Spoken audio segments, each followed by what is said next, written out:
Welcome to more than a married couple but not lovers season 2 part 2। तो जैसा कि episode 1 में वाकारी ने अपने फोन पर रिजल्ट देखा, उसे पता चला कि 5th प्लेस पर मीनामी और शियोरी हैं और वहीं 6th प्लेस पर ये दोनों हैं। और वहीं दूसरी तरफ हमें मीनामी और शियोरी के अपार्टमेंट का सीन दिखाया जाता है, जहां जब अपने पार्ट टाइम जॉब के बाद मीनामी घर लौटा, शियोरी ने एक अच्छी वाइफ की तरह उसको वेलकम किया। और रिजल्ट देखने के बाद मीनामी के लिए थोड़ा सरप्राइजिंग है कि अकारी और जीरो इन दोनों की रैंकिंग उससे कम आई है। और अभी मीनामी ये सारी बातें कह ही रहा था, तो वहीं दूसरी तरफ शियोरी के फेस एक्सप्रेशन से ये साफ है कि वो कुछ तो कहना चाह रही है। और फाइनली हिम्मत करके उसने मीनामी से ये कही दी कि अगर सेशन एंड होने पर हम दोनों को टॉप रैंक मिला तो मैं अपना पार्टनर चेंज करना चाहूंगी, क्योंकि हमेशा से मैं एक लड़के को पसंद करती हूँ, इसलिए मैं उस इंसान को अपना पार्टनर बनाना चाहती हूँ। और शियोरी से थोड़ी देर बात करने के बाद मीनामी को ये भी समझ आ गया कि ये लड़का कोई और नहीं बल्कि जीरो है। और ये चीज मीनामी के लिए सच में काफी सरप्राइजिंग है। और उसके फेस एक्सप्रेशन से ये साफ है कि वो ये जानकर थोड़ा तो परेशान है। एंड उसकी ये हालत देखकर शियोरी भी थोड़ी घबरा गई और उसका कहना है कि अगर तुम नहीं चाहते मैं पार्टनर बिल्कुल नहीं चेंज करूंगी। जिसका मीनामी ने जवाब दिया कि ऐसा बिल्कुल नहीं है, अगर तुम पार्टनर चेंज करना चाहती हो मुझे इससे कोई प्रॉब्लम नहीं है। बस हाँ, ये चीज इतनी अचानक से हो गई कि मेरे दिमाग में काफी सारी चीजें चलने लगी, लेकिन हाँ अब सब कुछ ठीक है। और मुझसे ये सारी बातें करने के लिए तुम्हारा शुक्रिया। और हाँ, मुझे तुम्हारे इस डिसीजन से कोई प्रॉब्लम नहीं है। वैसे भी मैं अपना maximum time part time job में स्पेंड करता हूँ, जिस वजह से मैं घर लेट भी आता हूँ। तो हाँ, तुम्हें मेरी चिंता करने की बिल्कुल जरूरत नहीं है। और मुझे उम्मीद है कि अकारी भी तुम्हारे इस डिसीजन को समझेगी। और वहीं दूसरी तरफ ये रिजल्ट देखकर अकारी पूरी तरह से शांत है और उसके फेस एक्सप्रेशन से साफ है कि उसने ये रिजल्ट बिल्कुल एक्सपेक्ट नहीं की थी। और सिंस वो पूरी तरह से शांत है, इसलिए जीरो को बिल्कुल समझ नहीं आ रहा है कि इस रिजल्ट को देखने के बाद भी आखिर वो ऐसा क्यों बिहेव कर रही है। जिसके बाद वो अकारी से भी इसके पीछे का रीजन जानना चाह रहा है। एंड जीरो के ये कहने के तुरंत बाद अचानक से अकारी भी काफी जॉयफुल बिहेव कर रही है और उसका कहना है कि मैंने बिल्कुल एक्सपेक्ट नहीं किया था हम कभी भी ए ग्रेड पा पाएंगे, और मुझे हमेशा लग रहा था मैं तुम्हारे साथ ही यहाँ पर फंस जाऊंगी, बट फाइनली हमें ए ग्रेड मिल ही गया। लेकिन वहीं जीरो को बिल्कुल समझ नहीं आ रहा है कि इस रिजल्ट के बाद भी आखिर वो ऐसे अजीब बिहेव क्यों कर रहा है। और उसके दिमाग में बार बार यही चल रहा है, शायद अकारी ने फाइनली डिसाइड कर लिया है कि उसे पार्टनर चेंज करना ही है। और अभी जीरो के बातें और उसके बिहेवियर से साफ है कि वो पूरी तरह से कंफ्यूज्ड है कि उसे पार्टनर चेंज करना चाहिए या फिर नहीं, क्योंकि सच में वो अकारी के साथ अभी काफी कंफर्टेबल हो चुका है। और वहीं दूसरी तरफ अकारी भी ये सोचकर काफी सैड है कि अब उसे जीरो से अलग होना होगा, क्योंकि अभी काफी चीजें हैं जो कि वो जीरो के साथ एंजॉय करना चाहती है और वो काफी और बार जीरो के साथ डेट पर भी जाना चाहती है। और ये सब सोचते हुए उसके मन में जीरो के साथ स्पेंड किए हुए टाइम की मेमोरी भी चल रही है। और वो ये भी सोच रही है कि काश उसे कभी भी जीरो के अच्छे साइड के बारे में पता ही नहीं चलता, तो शायद आज वो इतनी सैड नहीं होती। एंड पास्ट की ये सारी मेमोरीज याद करते हुए अकारी सच में काफी दुखी है, जिसके बाद वो ये कहते हुए रोने लगी कि अब मैं अच्छी लड़की की तरह बिहेव करूंगी। और उसे फाइनली रियलाइज हो चुका है कि उसे जीरो से प्यार है। एंड इसके बाद हमें नेक्स्ट सीन में दिखाया जाता है जीरो अभी अकारी के रूम के बाहर है और वो भी इन्हीं सब चीजों के बारे में सोच रहा है कि क्या ये एक तरह से ब्रेकअप जैसा है, और अगर उसने एक बार अकारी का हाथ छोड़ दिया तो उसे पता है फिर से ये दोनों एक नहीं हो पाएंगे। एंड इसके बाद हमें नेक्स्ट डे मॉर्निंग का सीन दिखाया जाता है और अभी ब्रेकफास्ट करते हुए जीरो फिर से अकारी के बारे में सोच रहा है कि हमेशा जब भी इन दोनों के बीच लड़ाई होती है अगले दिन अकारी उस बारे में बिल्कुल भूल जाती है या फिर कहीं चीजों को भुला देती है। इसलिए वो ये भी सोच रहा है कि क्या कल भी जो कुछ भी हुआ वो भी अकारी के लिए नॉर्मल था। और सिंस आज ट्रेस वगैरह डिस्पोज करने का डे है, इसलिए जीरो ने इस बार ट्रेस की जिम्मेदारी ली। और घर के बाकी सारे काम करने के बाद जब जीरो स्कूल पहुंचा, उसने देखा शियोरी के हाथ में काफी सारे बॉक्सेस हैं, इसलिए उसने उसकी हेल्प करने का ऑफर दिया। एंड हेल्प करते हुए जब ये दोनों बातें कर रहे हैं, शियोरी ने बताया कि आज के लिए वो ऑफिस में नर्स की असिस्टेंट है। और ये जानकर जीरो का कहना है, शियोरी तुम सच में सबकी हेल्प करती हो और तुम एक अच्छी इंसान हो। और हाँ, सिंस अभी ये दोनों अकेले हैं, इसलिए जीरो को लग रहा है शायद ये पेयर चेंज करने के बारे में बात करने की बेस्ट अपॉर्चुनिटी है और उसे इसे बिल्कुल मिस नहीं करना चाहिए। और हाँ, ये सारे बॉक्सेस इन्हें नर्स के रूम में लाना था। और यहाँ पहुंचने पर जीरो को याद आया कि ये वही प्लेस है जहाँ पे पहली बार उसने शियोरी को किस किया था। एंड ये रियलाइज करते ही जीरो का फेस एम्बैरेसमेंट से काफी रेड हो गया। और शायद ये सेम चीज शियोरी के मन में भी चल रहा है, क्योंकि उसका फेस भी अभी काफी रेड है और दोनों की एम्बैरेसमेंट की वजह से अभी चारों तरफ काफी शांति है। एंड शियोरी का फेस एक्सप्रेशन देखकर जीरो को भी रियलाइज हो रहा है कि शायद उसके मन में भी ये सेम चीज चल रहा है। इसलिए उसने शियोरी से पूछा कि ये प्लेस तुम्हें पास्ट की वो सारी मेमोरीज याद दिला रही हैं, जिसका शियोरी ने जवाब दिया हाँ, वो जो हमने यहाँ किया था और मैं आज भी उस चीज के बारे में सोचती हूँ। और थोड़ी देर सोचने के बाद शियोरी ने फाइनली जीरो से कहा कि मैं सोच रही थी हमें पार्टनर चेंज कर लेना चाहिए, और अगर तुम मेरे पार्टनर बनोगे तो इससे तुम्हें फायदा होगा, क्योंकि हम दोनों के ग्रेड्स आपस में मिल जाएंगे। तो तुम इस बारे में क्या सोचते हो। और ये सब कहते हुए शियोरी सच में काफी एम्बैरेस्ड फील कर रही है। एंड शियोरी की ये सारी बातें सुनने के बाद जीरो से जानना चाह रहा है, सिंस अभी तुम मीनामी के साथ हो, क्या फिर भी तुम पार्टनर चेंज करना चाहती हो, और क्या तुम दोनों के बीच सब कुछ सही है। और यार सिंस शियोरी ये सारी बातें कहते हुए काफी एम्बैरेस्ड फील कर रही थी और उसे डर था कि जीरो उसके इस ऑफर को एक्सेप्ट करेगा या फिर नहीं, इसलिए जीरो की ये बात सुनते ही उसने तुरंत घबराते हुए जीरो से माफी मांगना स्टार्ट कर दिया। और उसका कहना है कि जब भी मैं लड़कों के साथ बातें करती हूँ मैं काफी नर्वस फील करने लगती हूँ, और हालांकि मैं खुद को इम्प्रूव करने की कोशिश कर रही हूँ, बट जीरो तुम स्पेशल हो, इसलिए प्लीज शायद हमें एक हो जाना चाहिए। और ये सब सुनकर जीरो ने कहा कि मुझे कुक करना नहीं आता है और ना ही मैं कपल वाली चीजें करने में अच्छा हूँ, जिसका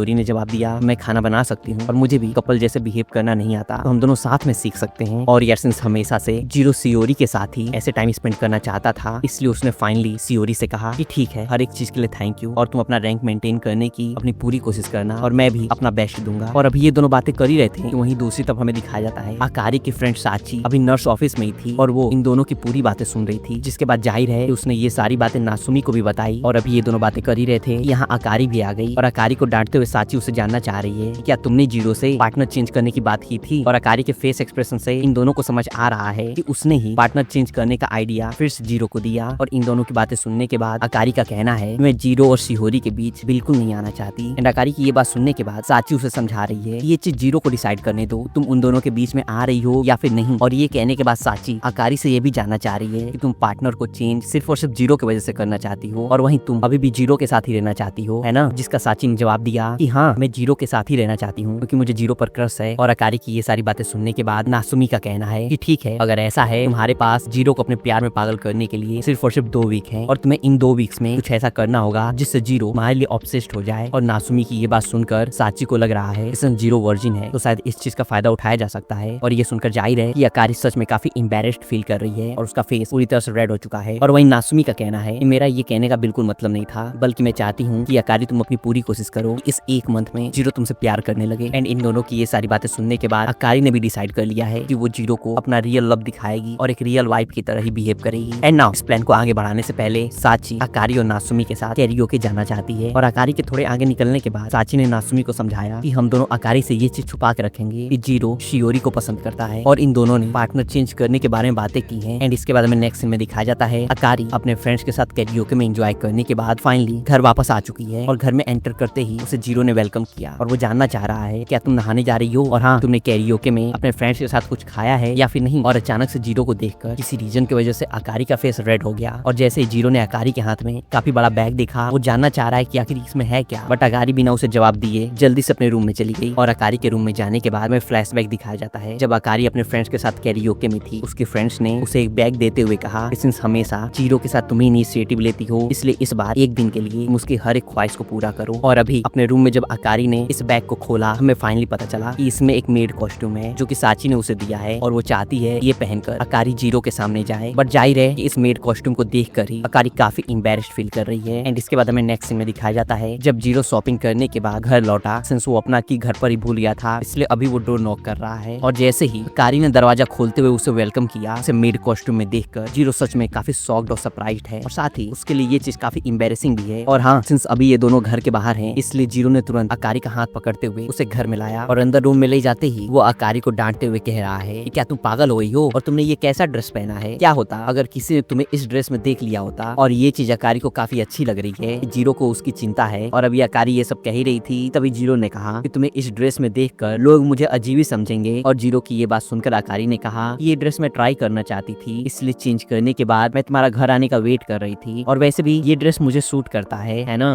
बट यार सिंस इस आउटफिट में आकारी की फिजिक काफी विजुअल है और ये आउटफिट थोड़ा रिवीलिंग भी है, इसलिए अभी आकारी को देख पाना जीरो के लिए काफी टफ हो रहा है। इसलिए अभी जीरो आकारी से जानना चाह रहा है कि क्या इस टाइप के आउटफिट में पसंद है, जिसका आकारी ने जवाब दिया कि ये आउटफिट मुझे साची ने दिया है। और वो ये भी जानना चाह रही है कि क्या ये आउटफिट मुझ पर अच्छा लग रहा है। और सिंस जीरो उसके इस क्वेश्चन का आंसर बिल्कुल नहीं दे रहा है, इसलिए बार बार पूछने की वजह से आकारी थोड़ा इरिटेटेड भी फील कर रही है। और हालांकि जीरो को आकारी का ये आउटफिट काफी अच्छा लग रहा है, बट उसे ये बिल्कुल समझ नहीं आ रहा कि ये चीज उसे कहना चाहिए या फिर नहीं, क्योंकि चाहे कोई कुछ भी कहे ये आउटफिट वो अजीब कामों के लिए डिजाइन है। और थोड़ी देर सोचने के बाद जीरो ने कहा वैसे तो ये आउटफिट तुम पर अच्छा लग रहा है, बट मेरे ख्याल से मैं ऐसी आउटफिट पहननी नहीं चाहिए। एंड उसकी ये सारी बातें सुनकर आकारी का कहना है कि साची ने मुझसे कहा था कि ऐसी आउटफिट्स में काफी पसंद आएंगी। और ये सारी चीजें कहने के बाद जैसे ही आकारी ने कहा तो ठीक है, आज के लिए मैं तुम्हारी पर्सनल मेड हूँ और तुम जो भी कहोगे मैं वो करूंगी, तो प्लीज मुझे अच्छे से यूज करना। ये सुनते ही जीरो पहले से अब और ज्यादा एम्बैरेस्ड फील कर रहा है और साथ ही आकारी की ये सारी बातें उसके लिए काफी सरप्राइजिंग है। और अभी चीजों को अवॉइड करने के लिए जीरो ने आकारी को थोड़ा काम दिया एंड आकारी ने बिना उसे कोई सवाल किए वो सारे काम किए। हालांकि जीरो को ये बिल्कुल समझ नहीं आ रहा कि आकारी के ये करने के पीछे आखिर रीजन क्या है, और ना ही उसके बार बार पूछने पर आकारी इस क्वेश्चन का जवाब दे रही है। और यार सिंस जीरो एक लड़का है तो जाहिर है कि अभी उसे खुद पर कंट्रोल कर पाना भी काफी मुश्किल हो रहा है, बट वो बार बार खुद को समझा रहा है कि उसे खुद को कंट्रोल करना ही होगा, क्योंकि उसे लगता है कि अगर उसने खुद को कंट्रोल नहीं किया तो आकारी इस अपॉर्चुनिटी का फायदा उठाकर उसे कुछ न कुछ बाई करने को जरूर कहेगी। और अभी जीरो ये सब सोच ही रहा था कि अकारी उसके पास आई और सिंस उसने अभी अपना सारा काम कर लिया है इसलिए वो जीरो से जानना चाह रही है कि अब उसे आगे क्या करना है। और ये सुनकर जैसे ही जीरो ने उसे कपड़े धुलने के लिए कहा, अकारी का कहना है कि मैं घर के काम करके बोर हो चुकी हूँ और वैसे भी मैं हर रोज घर का काम करती हूँ तो इसमें कुछ नया नहीं है। और उसका ये भी कहना है कि तुम कुछ ऐसा कहो जो कि घर के कामों से रिलेटेड न हो और हम दोनों साथ में कर सकें। और ये सुनते ही मानो जीरो के होश उड़ गए और उसे बिल्कुल समझ नहीं आ रहा है जो वो सोच रहा है या अकारी वही कहना चाहती है। और अभी उसे लग रहा है कि अकारी के साथ कुछ तो गड़बड़ हुआ है इसलिए वो ऐसे बिहेव कर रही है। बट उसे ये भी डर है कि अगर उसने ये चीज डायरेक्टली अकारी से कहा तो इससे इन दोनों का रिलेशनशिप भी स्पॉइल हो सकता है। और अभी जीरो ये सब सोच ही रहा है कि अकारी उससे बार बार कह रही है कि मुझे जल्द से जल्द कोई ऑर्डर दो। जिसके बाद जीरो ने उसे मसाज करने के लिए कहा और यार सिंस अभी मसाज करते हुए अकारी जीरो के काफी करीब है इसलिए जीरो को उसका सॉफ्ट टच फील हो रहा है। और ये चीज जीरो के साथ साथ अकारी के लिए भी काफी एम्बेरेसिंग है बट स्टिल उसने काफी अच्छे से जीरो का मसाज किया। और इन सब चीजों की वजह से जीरो को लग रहा है कि उसके सारे क्वेश्चन का आंसर मिलने से पहले ही वो अपने अंदर के डेविल से हार जाएगा और शायद आज चीजें कोई गलत मोड़ ले लें। और अभी फिर से जीरो ये सब सोच ही रहा था कि अकारी उससे फिर से पूछ रही है कि अब मुझे आगे क्या करना है। और अकारी की ये बात सुनने के बाद भी जीरो कुछ तो सोच रहा है कि तभी अकारी ने उसे सजेस्ट किया कि अब मैं तुम्हें लैप पिलो दे सकती हूँ। और ये सुनकर जीरो अब पहले से और ज्यादा एम्बेरेस्ड है और वो अकारी को समझा रहा है कि एक नॉर्मल मेड घर के काम ही करती है ना कि ये सब चीजें। और साथ ही उसने अकारी को ये भी समझाया तुम्हारी फ्रेंड्स ने जो कुछ भी कहा है उनकी बातों पर बिल्कुल ध्यान मत दो। और अभी जीरो ये सब कह ही रहा था कि अकारी ने जबरदस्ती उसका सर अपने लैप पर रख लिया। और अब जहाँ जीरो का फेस पूरी तरह से रेड है वहीं अकारी उससे जानना चाह रही है वो अपनी वाइफ के लैप पिलो के बारे में क्या कहना चाहते हो और इस बारे में तुम्हारा कुछ तो ओपिनियन होना ही चाहिए। और जहाँ जीरो जल्द से जल्द अकारी को ये सारी चीजें करने से रोकना चाहता है वहीं अकारी के लैप पर सर रख कर उसे काफी अच्छा और रिलैक्सिंग फील हो रहा है। बट जैसे उसने नोटिस किया कि आज पॉइंट्स कुछ ज्यादा ही बड़े हैं उसे बिल्कुल समझ नहीं आ रहा है ये पॉइंट्स आखिर किस चीज की वजह से बड़े हैं। और साथ ही वो ये भी सोच रहा है कि अगर उसने सियोरी के साथ अपनी न्यू लाइफ स्टार्ट की तो क्या तभी भी वो पॉइंट्स के बारे में सोचेगा। और अभी वो अकारी से पेयर चेंज करने के बारे में बात करने ही वाला था कि तभी अकारी उसके तरफ झुकी और अभी जीरो उसका सॉफ्ट टच पहले से और ज्यादा अच्छे से फील कर पा रहा है। और सिंस ये चीज अचानक हुई इसलिए वो सरप्राइज हो गया और अभी वो अपना सर हटाने की कोशिश कर ही रहा था कि तभी अकारी ने उसका बाल पकड़ते हुए उसे रोक लिया क्योंकि काफी देर तक ऐसे ही बैठने की वजह से अकारी के लेग्स नम हो चुके हैं और वो बिल्कुल मूव नहीं कर पा रही है।